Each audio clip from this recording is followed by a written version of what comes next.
Let me start with the Higher Education Development Fund, which is a very concrete case of earmarked revenues. Section 11 of RA 7722 is clear.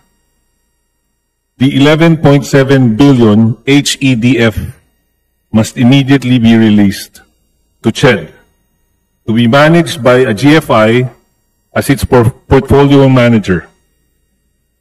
Because of EO 338, kinuha po ito ng Treasury, and until now, it is still with the Bureau of Treasury.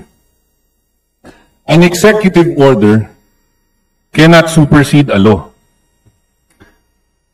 So, may I ask, may I have the commitment of DBM to immediately look into this so that the HEDF funds may already be released to CHED at mapakinabangan po ito ng mga gustong magkolehiyo. Mr. Speaker, my distinguished colleague, thank you very much for that question. That's actually very timely because we had very, very extensive discussions with both CHED and the DBM as to how we can best utilize the HEDF. Actually po, yung napag-usapan po namin, out of the roughly 11 billion pesos available in the HEDF as of, I believe, August of this year, 7 billion of that, around 7.3 billion pesos of that, was committed by both CHED and DBM for release to fund the payment of the deficiencies to the SUCs for the full implementation of the UACTE. So, for fiscal year 2026 po, mag-release po tayo mula sa, mag-release po rather ang DBM mula po sa HEDF ng 7 billion pesos para po bayaran yung kakulangan sa implementasyon ng UACTE. Maganda po yun, Madam Sponsor. Mr. Speaker, but like I said, may we ask for the commitment of the DBM na mapag-aralan na po ito ng mabuti at dahil nga ito'y labag sa batas na nandun po siya sa Bureau of Treasury at dapat po siguro maibigay na at maibalik na po sa CHED para mailagay sa isang GFI na yun po ang nakalagay sa batas. Yes, Mr. Speaker, my distinguished colleague, DBM commits to look into this matter. Titignan po nila ito kasabay ang DOF, Bureau of Treasury at ang CHED para po matignan po natin moving forward what would be the best course of action as to how to manage the funds under the HEDF. And may we ask to be updated on the progress of the changes po? Yes, Mr. Speaker, my distinguished colleague, DBM commits to provide updates as soon as possible. Thank you for that, Madam Sponsor, Mr. Speaker. Hindi po ako magtataka kung ganito rin ang nangyayari sa ibang earmarked revenues. Every earmarking statute has its own conditions. And yet, they are all treated the same under the Treasury single account. In this regard, will DBM commit to a law-by-law review of earmarked funds because the provisions of each earmarking law is different?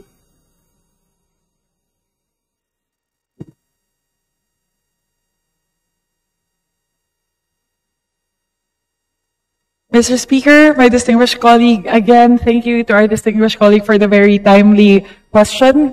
Actually po, ongoing na po yung kasalukuyang pag-aaral at pagsusuri patungkol po dyan. The DBM is currently working with the Bureau of Treasury to do a law-by-law review on these SAG-Fs, yung ating po mga special laws. So there are about 77 laws currently pending for the review of both the DBM and the Bureau of Treasury. So one suggestion po is that if the law states that the earmarked revenue be placed in a trust fund, it should be in a trust fund. Respetuhin po sana natin yun. If the law states that the earmarked funds may be commingled with the general fund, then so be it. All I'm saying is that the law for each earmarked fund be respected. So now going po to contingent funds. The provisions on the contingent fund states that this is meant only for new and urgent needs. So my question is, why is the contingent fund being used for purposes that are neither new nor urgent? In 2024, DSWD received 5.9 billion for 4Ps. 4Ps is neither new nor urgent. It is an existing program. DA received another 5 billion for the 20 peso bigas program. But according to the DA secretary, this is still deposited in their account, so it's obviously not urgent. Hindi pa po nila nagagamit. Shouldn't DBM be more mindful in ensuring that the contingent fund is strictly used in accordance with its mandate?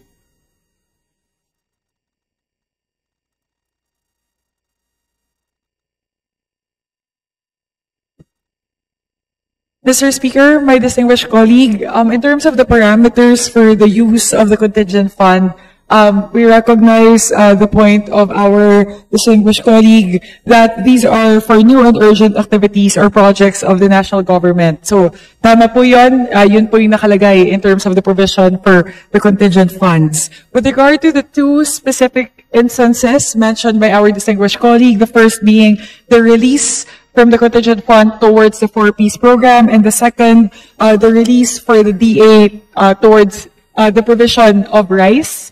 Both of these fall under the urgent category.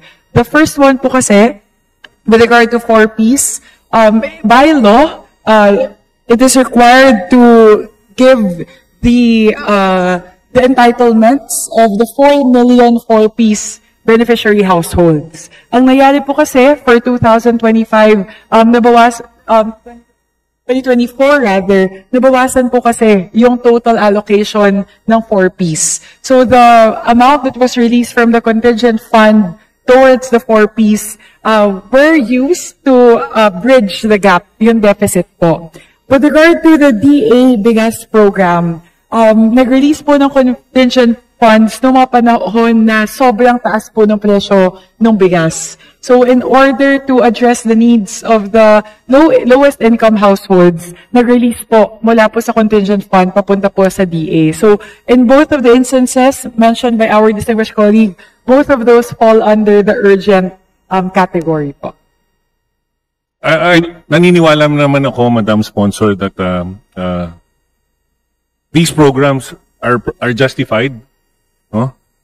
But of course, para lang po sa amin, I think the DBM should be more mindful in ensuring that the contingent fund is strictly used in accordance with its mandate. So, tama po kayo, baka justifiable siya, pero siguro po, baka dapat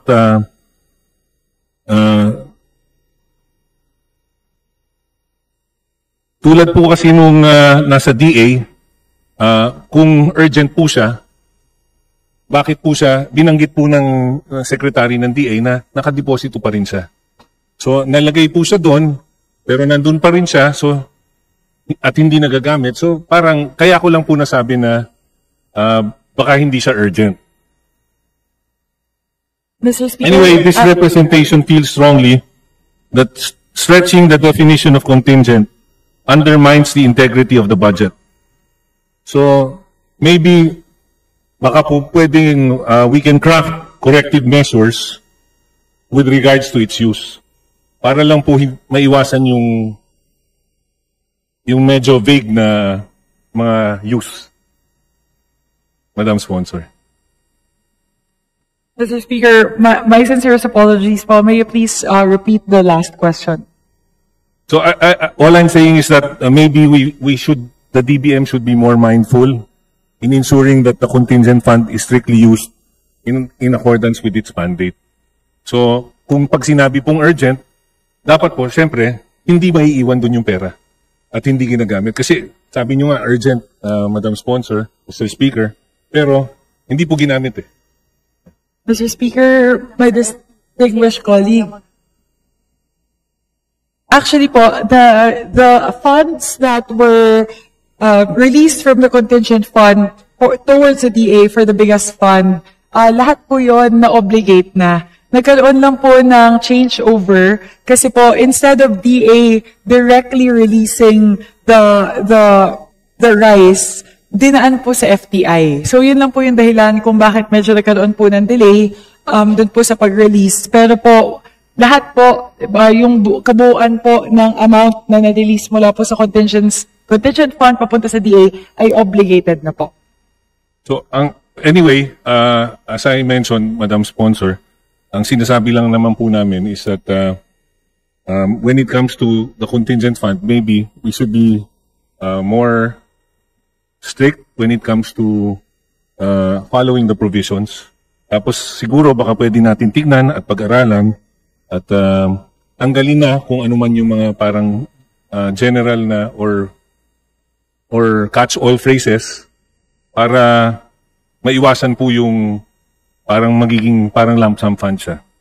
Anyway, Mr. Chair, Madam Sponsor, I now turn to the provisions on unprogrammed appropriations. For years, this has been a source of flexibility, perhaps too much flexibility. Kung kami lang po ang masusunod, wala na sanang unprogrammed funds. Mas maganda sana if there are new revenue collections or excess revenues, let us just pass a supplemental budget.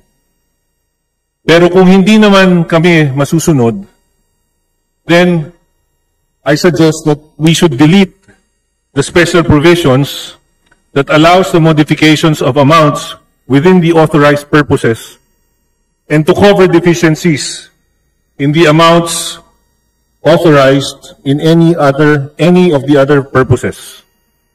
It defeats the very essence of the line items in the unprogrammed appropriations, since these provisions allow DBM to treat unprogrammed funds like a discretionary lump sum. In light of the Supreme Court rulings on lump sums and pork barrel, ang tanong po, shouldn't we seriously consider deleting these provisions altogether? Ang sinasite ko po is yung page 1072 of the NEP sa 2026, yung number 10 po na provision.